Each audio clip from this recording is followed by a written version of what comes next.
Moyen Âge, les châteaux servent à se défendre.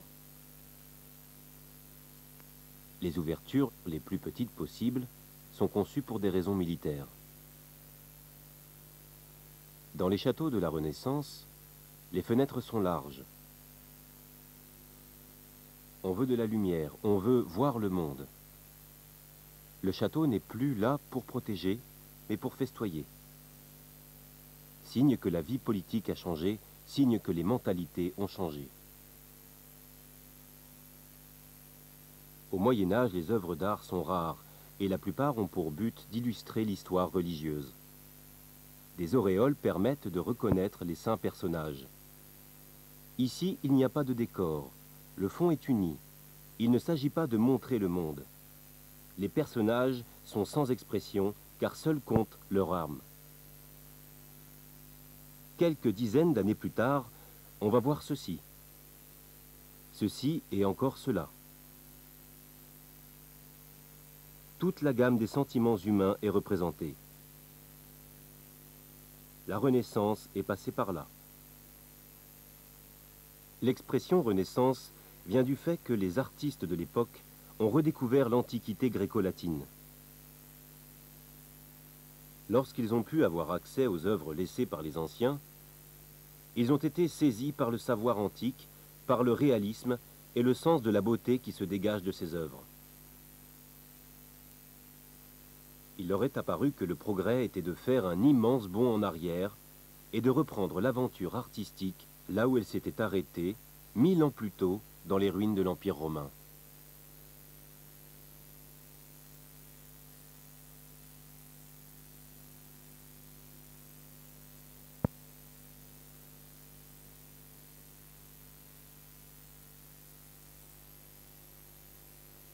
À partir des années 1400, l'Europe vit un véritable décollage. C'est l'époque des inventions majeures. Les premiers hauts fourneaux apparaissent, et avec eux les bases de la métallurgie moderne. De meilleures techniques agricoles éloignent le spectre de la famine. Surtout, on découvre l'imprimerie, et l'Église perd son monopole sur l'écrit. Les savoirs vont pouvoir se propager, et l'époque est riche en explorations de toutes sortes. L'idée que la Terre est ronde s'impose petit à petit. On a soif de la découvrir. Et grâce aux nouveaux instruments de navigation, c'est maintenant possible. Un nouveau continent, l'Amérique, est abordé. Grâce à la prospérité du commerce et au développement de l'industrie textile, les villes grandissent et embellissent. Signe des temps, les ponts de bois commencent à être remplacés par des ponts de pierre. On retrouvera dans les écrits de l'époque l'émerveillement de certains devant ces changements. Pour le Florentin Rucellai, en 1457, aucune époque n'a eu autant de raisons de contentement. Le Hollandais Erasme parle d'un âge d'or. Erasme est non seulement un spectateur, mais aussi un acteur de ces changements. À la tête du mouvement humaniste, il demande que l'éducation ait pour but d'épanouir l'intelligence des étudiants. Il souhaite que l'Église soit un guide spirituel et non une force répressive. Au début des années 1500, un moine allemand, Luther, lance un grand mouvement de réforme de l'Église. Erasme le soutient, mais il tient aussi absolument à maintenir l'unité et à ne pas créer de division. Mais l'humanisme perd du terrain et bientôt les Européens vont s'entre-déchirer dans de sanglantes guerres de religion entre protestants et catholiques. Le rêve d'une modernisation pacifique s'écroule. La Renaissance est finie. Une autre époque commence.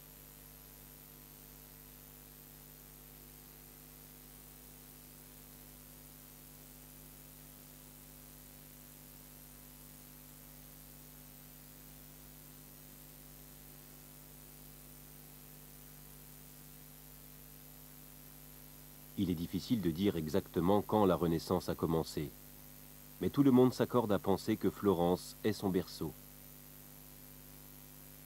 Dans les années 1430, un événement a marqué l'esprit des habitants de la ville. c'est l'édification du dôme de la cathédrale.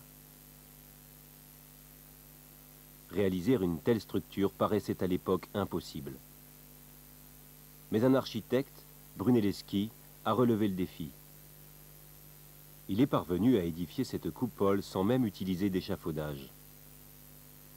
Ses calculs des forces de pression dans l'édifice sont assez précis pour que le dôme tienne avec un minimum de contrefort de soutien.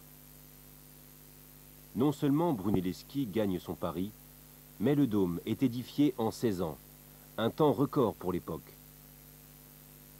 Un de ses secrets est d'avoir observé les constructions de la Rome antique et d'en avoir tiré des leçons d'architecture oubliées depuis longtemps.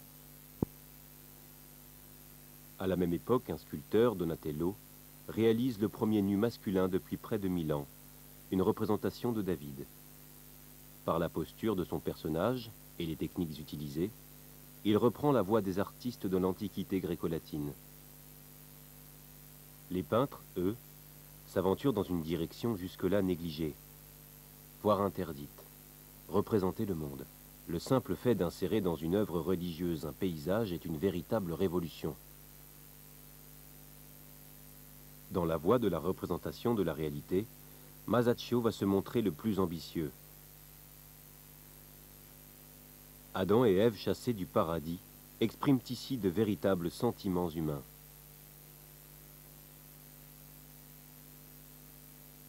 Dans sa Trinité, il parvient à créer une illusion de profondeur grâce à une nouvelle technique, la perspective. Cette œuvre de la fin du XVe siècle permet d'en comprendre le principe. Plus un objet est loin, plus il nous paraît petit. Les montagnes sont plus grandes que les arbres, qui sont eux-mêmes plus grands que le personnage. Mais l'éloignement fait que les personnages apparaissent plus grands que les arbres et les montagnes. Pour créer correctement l'impression de profondeur, l'artiste organise son tableau autour d'un point de fuite. À partir de là, les justes proportions apparaissent nettement selon ces lignes tracées. Les colonnes comme les motifs du sol suivent fidèlement ces lignes. Cette découverte va profondément marquer l'esprit de la Renaissance. Grâce à la perspective, les artistes prennent confiance dans leur capacité à représenter, comprendre et peut-être même organiser le monde. Cette imaginaire cité idéale est bâtie à partir des principes de la géométrie. Pour les pionniers de la Renaissance, l'art et la science ne s'opposent pas. Ce sont les deux faces d'un même désir d'explorer les lois de la nature et de la vie humaine.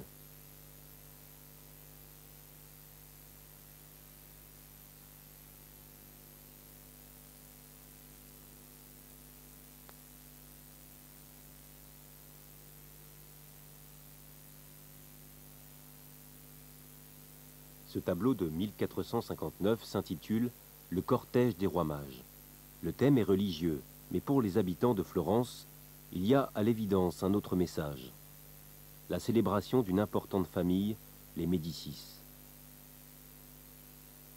Ce vieil homme au bonnet rouge, c'est Cosme de Médicis, le banquier qui a construit le réseau financier le plus important d'Europe. Juste devant lui, son fils, Pierre. Plus loin, le jeune Laurent de Médicis, qui deviendra Laurent le Magnifique. Florence est une république, mais les Médicis sont si puissants que le peintre n'hésite pas à mettre une couronne sur le jeune héritier de la famille. Banquiers, politiciens, les Médicis sont aussi le centre de la vie intellectuelle de cette époque, où Florence est le phare de l'Europe.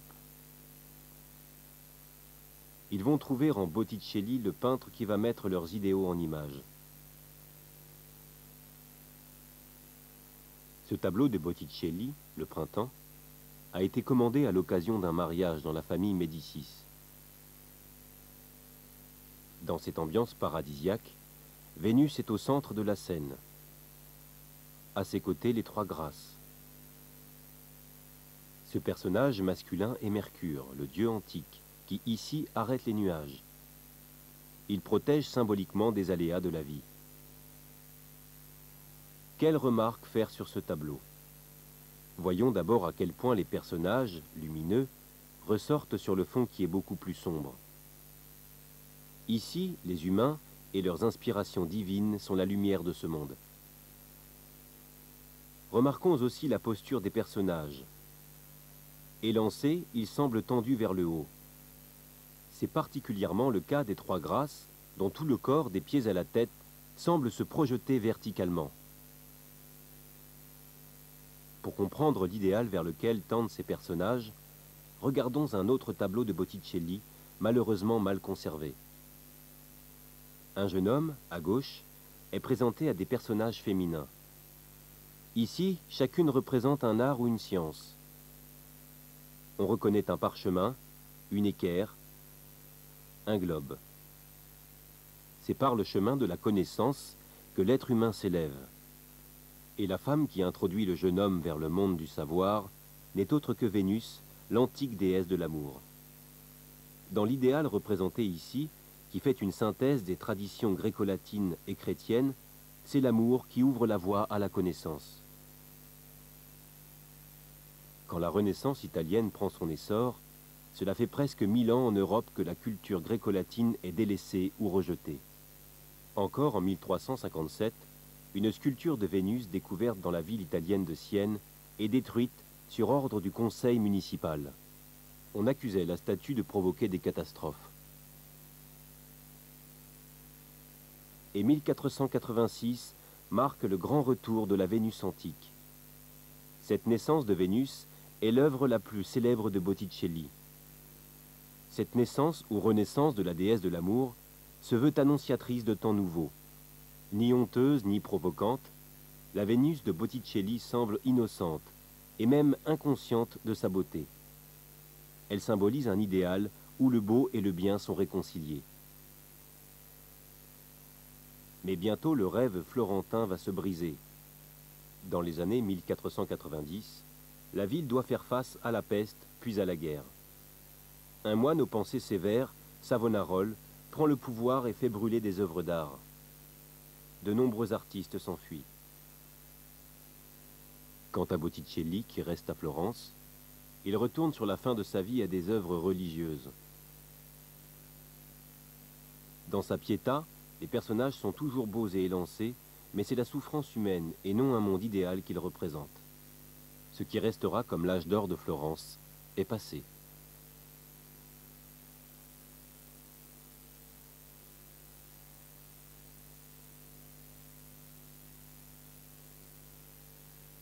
Jeune homme, il travaille pour le duc Sforza de Milan.